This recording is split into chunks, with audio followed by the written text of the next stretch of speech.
Porque a história dos OVNIs é muito mais interessante do que você pensa. O Washington Post publicou o artigo de Tom Hogan abaixo, sendo este um artigo de inúmeros outros que estão sendo publicados pela grande mídia dos Estados Unidos a respeito do fenômeno OVNI/UFO nos últimos dias. Há uma grande movimentação por lá.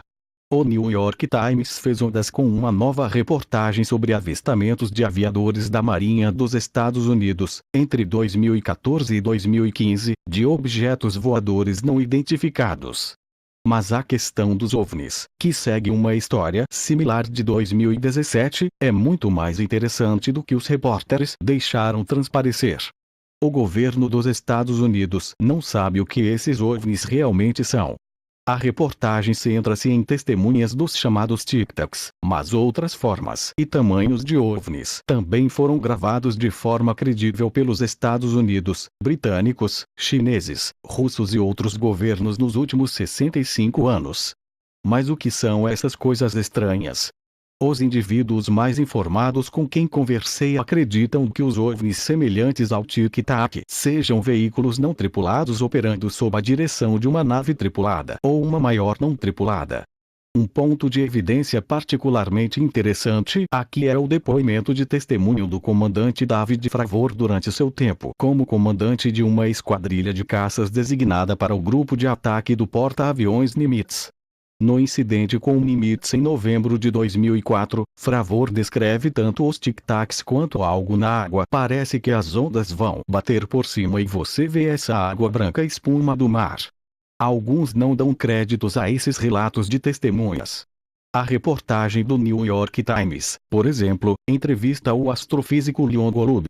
Golub sugere que o testemunho da tripulação é o resultado de bugs no código dos sistemas de imagem e exibição, efeitos atmosféricos e reflexões, sobrecarga neurológica de múltiplas entradas durante voos de alta velocidade.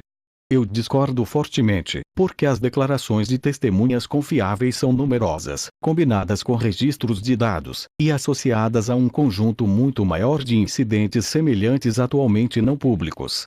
Mas, enquanto fenômenos naturais, como os fenômenos teóricos de raios globulares, sejam uma forte possibilidade em alguns casos de OVNIs, acredito fortemente que outros OVNIs, relatados por aviadores navais e outros profissionais militares, não sejam fenômenos naturais. Primeiro, os OVNIs mostrarão repetidamente o que parece ser inteligência em sua operação e resposta de comportamento às aeronaves tripuladas e sistemas de monitoramento em suas proximidades. Sou levado a acreditar que os russos, inclusive na era soviética, repetidamente tentaram e falharam em derrubar os OVNIs, que praticaram técnicas evasivas. Além disso, os OVNIs mostrarão uma capacidade de viajar a velocidades hipersônicas com características antigravitacionais. Alguns fenômenos subaquáticos também são capazes de velocidades de supercavitação de centenas de quilômetros por hora debaixo d'água. Note que quando se trata de objetos submersos, o tamanho registrado indica que eles não são torpedos ou embarcações de qualquer tipo conhecido.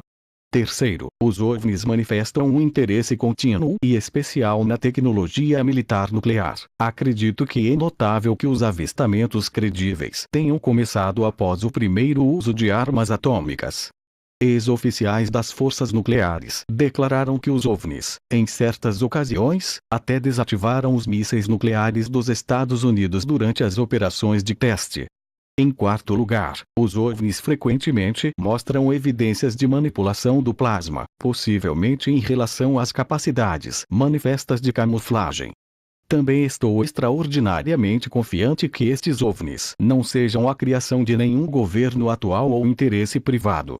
Eles definitivamente não são originários dos Estados Unidos, e estão muito adiantados em relação às capacidades chinesas e russas, inclusive no campo das capacidades hipersônicas, que os russos lideram.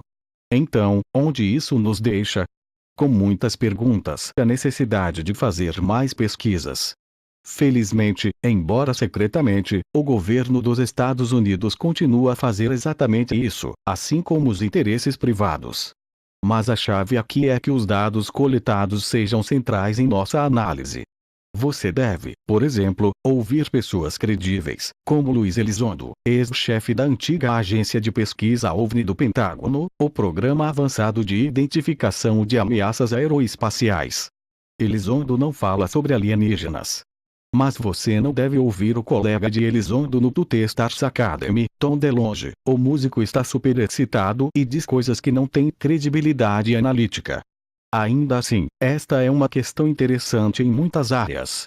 Considere a pesquisa da NASA para a manipulação do espaço-tempo, por exemplo. Ou o estudo contratado pelo Programa Avançado de Identificação